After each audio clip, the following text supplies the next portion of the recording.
Hi friends, இன்றைக்கி Tuesday morning நம்ம வீட்டில் என்ன சமையல் அப்படின்னு சொல்லிட்டு பார்க்கலாம். ஸோ மார்னிங் பிரேக்ஃபாஸ்ட்டுக்கு தோசை ரெடி பண்ணிட்டேன். லஞ்சுக்கு வந்து சூடாக சாதம் வடிச்சு வச்சுருக்கேங்க. குழம்பு வந்து இன்றைக்கி வந்து சாம்பார் தான். ஸோ டியூஸ்டே வேறு, பௌர்ணமி வேறு. ஸோ சாம்பார் தான் ரெடி பண்ணியிருந்தேன்.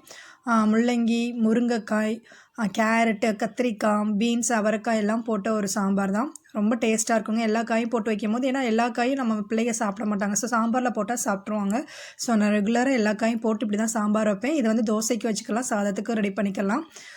காய் வந்து இன்றைக்கி வந்து பாவக்காய் தொக்கு தாங்க ரெடி பண்ணியிருந்தேன். ஸோ பாவக்காய் ஃப்ரை, பாவக்காய் குழம்பு அடிக்கடி பண்ணுறோன்னு சொல்லிட்டு இந்த மாதிரி நீங்கள் ட்ரை பண்ணுங்கள். சாம்பார், கர்ட் ரைஸு இதுக்கெல்லாம் ரொம்ப சூட் ஆகுங்க. இந்த தொக்கு வந்து ரொம்ப ஈஸி தான். ஸோ கடாயில் எண்ணெய் ஊற்றி கடுகு சீரகம் பொரிஞ்சதும் வெங்காயம் தக்காளி சேர்த்து நல்லா வதக்கிக்கோங்க. பாவக்காயும் சேர்த்து நல்லா வதக்கிட்டு மிளகாய்த்தூள், மல்லித்தூள், குழம்பு மசால் தூள் எல்லாம் சேர்த்து நல்லா வதக்கிடுங்க.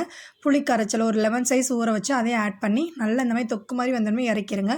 ஸோ ரொம்ப டேஸ்ட்டாக இருக்கும். கண்டிப்பாக நீங்கள் வந்து ட்ரை பண்ணுங்கள். தயிர் சாதம், எல்லா வெரைட்டி ரைஸ்க்குமே இது வந்து சூட் ஆகும்.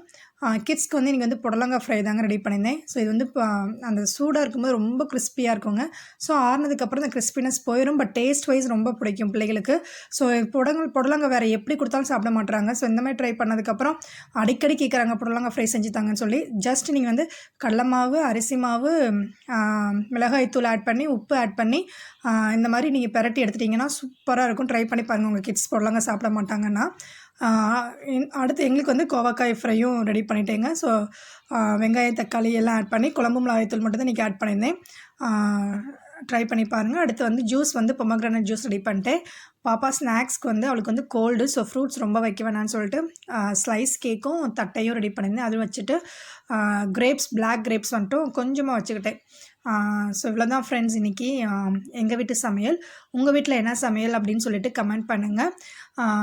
அடிக்கடி நீங்கள் வந்து காய் நிறையா சேர்த்துக்கோங்க ஃப்ரெண்ட்ஸ். ஸோ இனிமேலாம் சம்மர் சீசன் விலையும் கம்மி. ஸோ சேர்த்து பாருங்கள். தேங்க்யூ.